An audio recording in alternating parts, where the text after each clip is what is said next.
I feel very honoured to be able to have the opportunity to speak to this conference. It's very exciting for me to speak to what both Debbie and Chanel have acknowledged are a very important group of people when it comes to the topic of relationships and sexuality education. So, you've heard that I'm a criminal lawyer. You may be thinking that particularly as I prosecute sexual offences, no less, that you may be thinking I'm here to talk to you about legal definitions of consent, how to speak to your children about sexual violence. But what I would like to do is talk to you about why, from my position, seeing the criminal justice system respond to sexual violence every day, I want to talk to you about why comprehensive relationships and sexuality education is so important. In every single matter that comes across my desk, I see the end result of our failure to educate young people about relationships and sexuality education every day. Some of you may think that rape cases are all about people who would make the decision to sexually assault someone, no matter the kind of education they had. But just as Chanel spoke about, the evil rapist who jumps out in an alley is actually rare. Overwhelmingly, the cases that I deal with are sexual assaults that happen in the context of friendships, of relationships, of colleagues, often young people who are still at school or have just left school. And I just want to tell you that from where I sit in the courtroom every day dealing with people accused of sexual offences, the rates of sexual violence are not some unchangeable constant. It's not like getting sunburned, where the only way to avoid it is to stay out of the sun, to wear a hat, to wear sunscreen. The source of sunburn is something we can't change. The source of sexual violence is something we can change. We don't just teach young people how to drive. We don't just hand them the keys to the car with nothing but a wish and a prayer. We teach them how to drive. We give them everything they need to stay safe on the roads as they use this newfound skill to pursue independence, employment, social lives. And we don't just throw kids into the swimming pool when they're little, hoping they won't drown. We teach them how to swim, and not just so they can keep their heads above water, but so they have the opportunity to experience the joy of going to the beach, of splashing in the local pool, of being in water in summer. Because with these lessons, what we're really giving them is independence and freedom. But when it comes to sex and relationships, we can be ready to leave people to figure it out themselves, even when the chances of getting it wrong might mean a traumatic experience for one person and the inside of a courtroom for another person. How unfair. Um, Navigating sex, relationships, conflict, healthily, ethically, responsibly, these aren't just things that we pick up by osmosis. If they were, then I wouldn't have so many matters in my work in the sexual offences unit at the DPP. You may wonder whether these lessons need to happen at school. One of the things that I have done as well is give sex ed and consent sessions at universities, and people don't just suddenly become confident about sex and relationships when they get given their ATAR. We run sessions with uni students who've come from all around the country, and they still have so many questions on this topic, and they always say without fail, we wish we'd learned this at school. And what I hear when they say we wish that we'd learned this at school was that this is information they have already needed at some point in their life. They've already needed this information and they didn't have it when they needed it.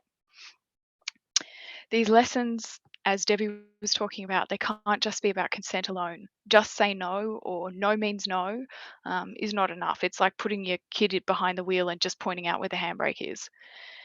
Comprehensive relationships and sexuality education is more than just STI prevention, more than just pregnancy prevention. It's more than just consent. It teaches young people what healthy, intimate relationships look like, how to identify and articulate our feelings, how to listen to and respect other people's feelings and their boundaries. And we do need to start this quite young. One of the other things I did in 2019 was a Churchill Fellowship. So I went around a number of countries in Europe and North America to look at how they implement relationships and sexuality education really successfully. And in Colham Primary School in Shropshire in the UK, I sat in this small kid-sized chair in a classroom of about 8 or 9-year-olds to watch a lesson on RSE, relationships and sex education. The teacher talked to the class about an exercise they'd done the week before where they'd stood a certain distance apart and they'd walked towards each other, and they had to identify at what point as they got into each other's personal space they felt uncomfortable and why they felt uncomfortable. The morning that I was in class with them, the teacher handed out worksheets and it had all these scenarios on them. Things like your friend wants to hold your hand, but you don't want to, or you have a sleepover and you ask your friend if you can sleep in her bed. And in pairs, the kids were asked to imagine what they might say in that scenario. And they had options like, I wouldn't feel comfortable holding your hand, with the response, okay, we can just walk without holding hands. Or can I sleep in your bed, with the response, no thanks, it's a bit squishy and I like my space at night. Um, and I was reminded of these lessons when I was in the Netherlands a couple of weeks later, learning about a program they have there where young kids, even younger kids in sort of kindergarten, year 1 and 2, they do this exercise where they hold different materials against their skin, like sponges and feathers, and they have to articulate what it feels like, how it makes them feel. And what all of these lessons are doing is recognizing that identifying our feelings and articulating them, expressing them, are things that we actually need to practice, skills we need to practice. And giving younger kids these foundational building blocks means that when we get to the age where it's appropriate to do so, we then can start teaching them about how those skills that we've spent all their younger years giving them, how those skills translate into the context of an intimate relationship. Like with maths, we don't start with algebra. We start with younger kids with numbers, sums, problem solvings, and then we can build from there when they get a bit older. But we also need to teach kids how to feel safe to ask questions about their bodies, puberty, sexuality. We need to teach them that it's not something to be ashamed of, that to be curious about these things, to speak about them responsibly with trusted adults. We need to talk to young people honestly. We need to be honest with them. And as they grow up and get older, we need to articulate a standard that they should expect for their sexual experiences. A standard that says their experiences should be ones that aren't just free from violence, but are far from violent. Experiences that are not ones where they feel hurt or exploited, but where they feel respect and agency. But to want that for them without telling them what that looks like is is an exercise in hope. Rather than just telling them to use the word no or to avoid overt violence and coercion, we need to show them what the alternative is. Otherwise, we're leaving their safety and well-being to chance. Now, I understand that some parents may be concerned that talking to young people about relationships and sexuality, their bodies, may actually encourage them to engage in sexual behavior. But the evidence shows the very opposite. The more you talk to young people in an age appropriate way about these things, the later they're likely to have their first sexual experiences and the less likely they are to have negative sexual experiences, because young people absorb messages about relationships, bodies, sex, sexuality from a really young age, maybe younger than we might like to think. And they don't just get these messages from social media and pornography, they get them from TV shows, the people around them, books, online, the games they play. They get these messages from each other as well.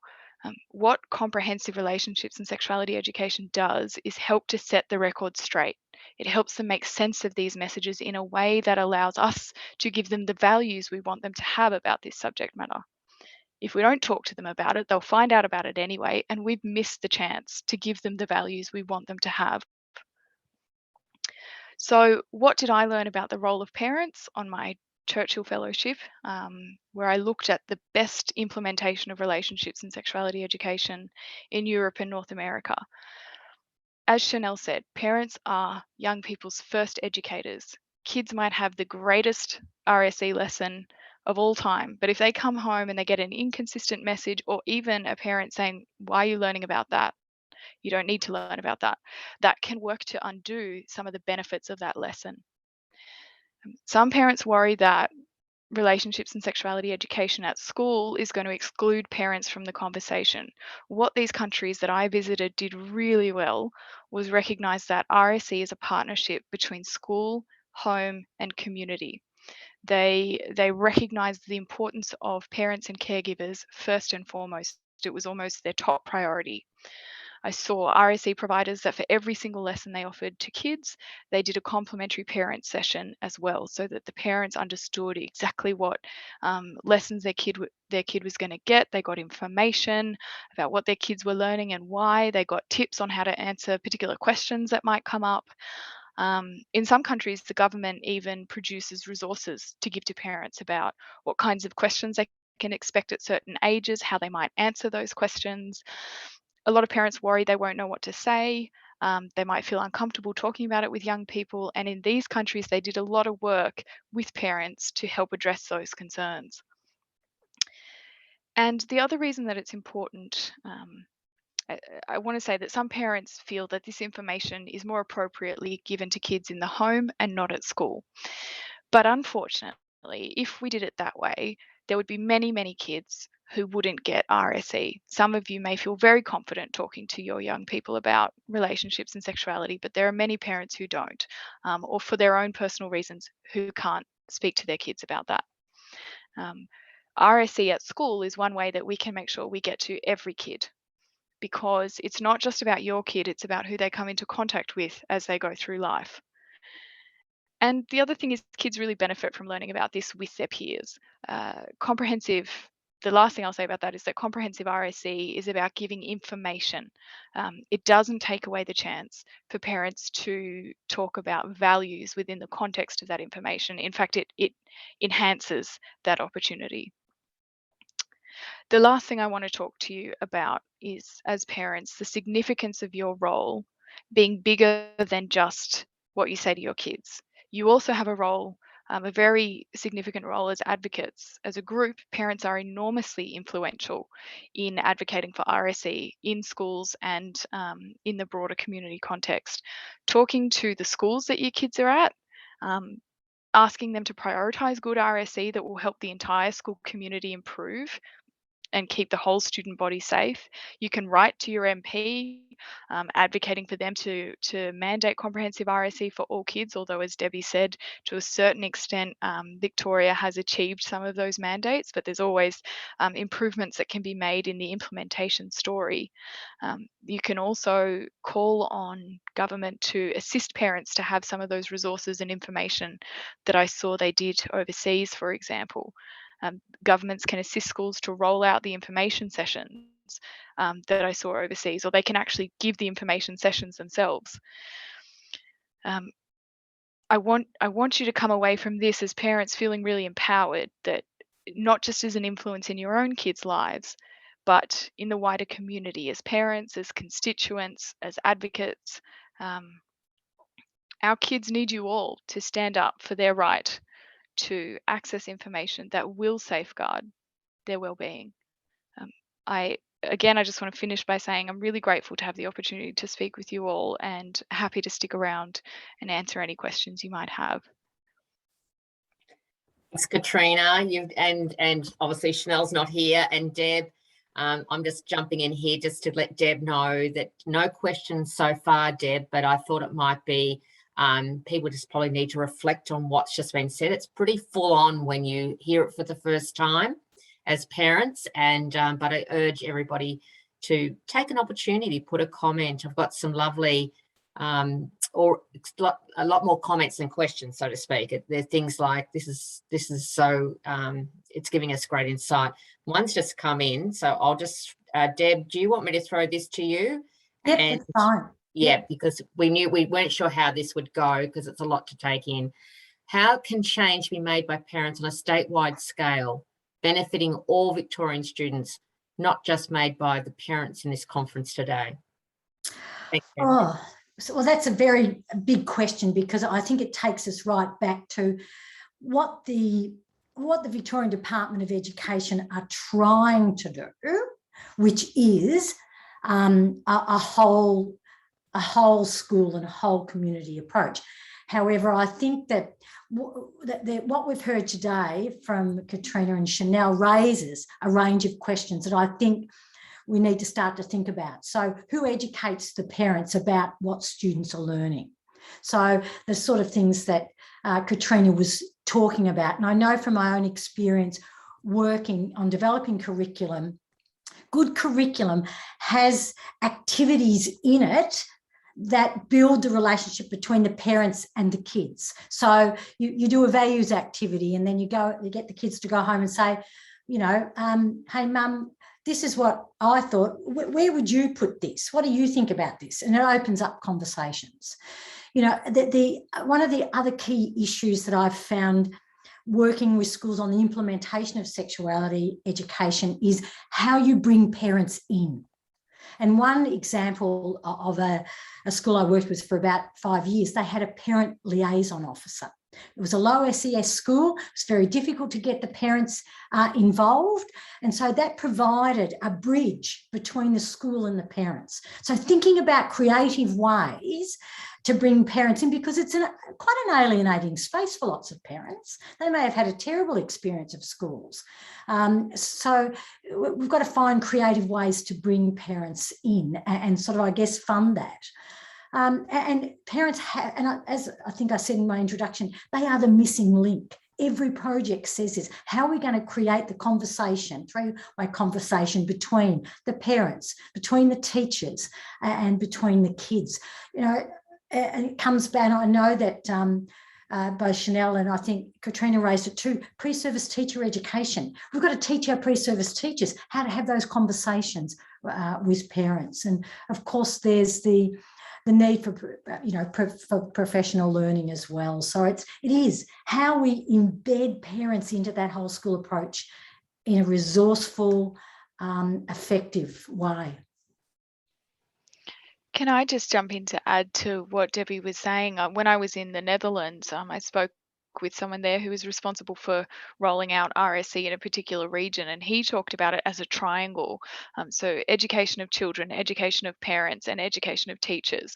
So by addressing all points of that triangle, you capture all of the key stakeholders in this story, and so they really saw it as an equal. Every single point on that triangle had an equal priority. It wasn't sort of an afterthought, or okay, we'll just send a note home to the parents saying this is what your kid's going to learn today. It was this really collaborative approach, but it takes a lot of effort and resources. Look, when we were involved in the Talking Sexual Health initiative, which was a sexuality education initiative, we developed a parent resource. And so that was given out to schools, to the parents, but that's as much as I've ever seen funded, and that was a national project in terms of actually funding something to engage the parents. I mean, there's examples of brilliant work by individual schools who do that work, but not as a systemic and institutional level, and that's what we need. And it's a difficulty for schools. It's not schools' responsibility to educate parents, but it has to be somebody's responsibility if we're going to really have that whole school approach. Who's going to do that work? How is that going to be funded in a way that is inclusive, accessible, culturally sensitive? They're really big questions, and we do have some brilliant examples of that. Couple more, ladies. We've got Paul is wondering if it's worth holding a community night with parents to speak about the topic and educate them on what the students will be learning before starting anything, then provide information newsletters, school website, compass to support parents to have the conversation, to keep the conversations going. And then I've got a couple more.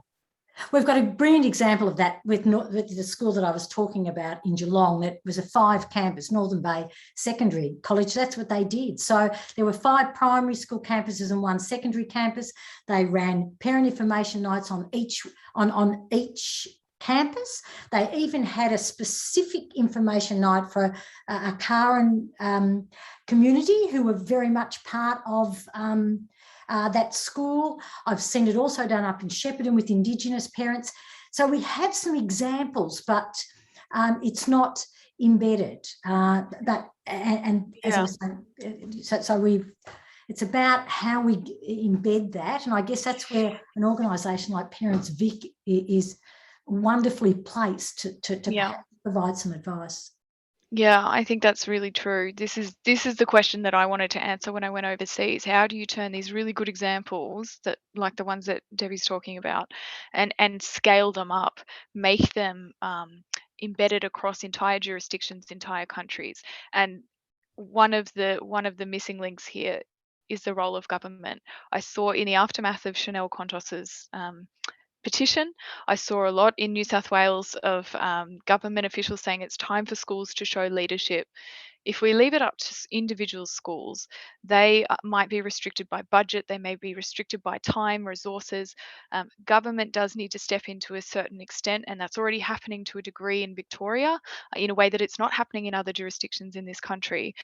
But what I saw overseas was government took on that role of parent education as well, or at least assisting in the schools at the school level in helping parents running these information sessions, for example, or it might have been the local government health department that ran the information sessions. It didn't really matter where it happened. It was always a priority, and the government sort of put they stood behind it and made sure that it happened. And that's how you got it kind of spread across all of these jurisdictions, communities, and entire countries. It was that public policy decision of we're going to stand up for our young people's right to well-being and to help parents in that journey. Deb and Katrina, some lovely feedback coming here from a parent out at Northeastern Region, Victoria. Brilliant speakers and content today, incredibly valuable. My children's local primary school is involving, informing, engaging parents with information sessions this year, as Katrina described this year. However, the secondary school is yet to do this, and I'm definitely seeing an area of need there. So that's something we can take back to the department about that, Deb, in that regard. And for people that aren't aware, Deb sits on a couple of committees that I'm on with the department on behalf of Parents Victoria, and we do our best, Deb, don't we, to keep that these questions rolling in. So we will continue to do that. Jenny's also added that, and it's something we raised with the Minister around our objective around family engagement officers in Victorian government schools. And the Minister this morning validated the idea and said it's still on the table. They have, I'll just remind again, all the people here, all our delegates, that we have obviously a state election coming up in 2022, and as we do a federal state election. And I just want to concur with Di Giblin's comment from AXO, our national parent organisation, saying feel a national campaign coming on here. So that's something to be excited about. And the other comment would be that, Jenny also adds around pre-service education for our teachers, Deb. So that's something you certainly can speak about here. Thanks, ladies. Back to you, Deb. Well, look, just to finish off, I just want to finish with, I guess a personal, a bit of a personal framework around what parents can actually do. And it really just builds on what Katrina and Chanel have said. And really that is taking a sex positive and strength-based approach to talking about consent and sexuality with your children, with young people. So, so that it is, starting from where the kids are at, something that's age appropriate, thinking about the positive aspects of sexuality, because if you look at definitions of sexuality from the World Health Organization, from UNESCO, it's much broader than sex. It's about, us as sexual beings, which starts at birth and finishes at death, that involves, all aspects of who we are. And in that, thinking about sexuality as positive and normal. That presently kids tend to get the impression that it's something, naughty and different. But if it's normalised, and I'm sure in the way that Katrina found when she travelled to Holland, and I know that I've done some work over in Holland and in Europe myself, and that parents are a key part of the sexuality education, and the commercials on TV.